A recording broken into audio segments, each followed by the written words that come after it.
என்று பேர்.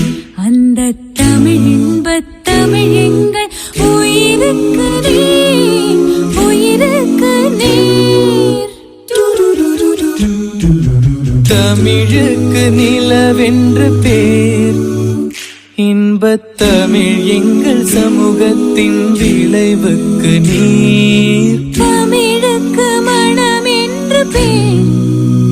இன்பத் தமிழ் எங்கள் வாழ்வுக்கு நிருமித்த ஊர். தமிழுக்கு மதுவென்று பேர்.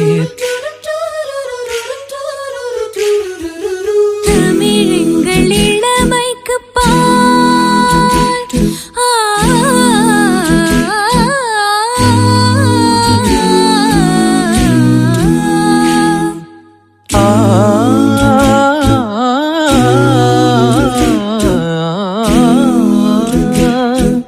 தமிழ் எங்கள் இளமைக்கு பால். இன்ப தமிழல்ல புகழ் மிக்க புலவர்க்கு வேல், புலவர்க்கு வேல்.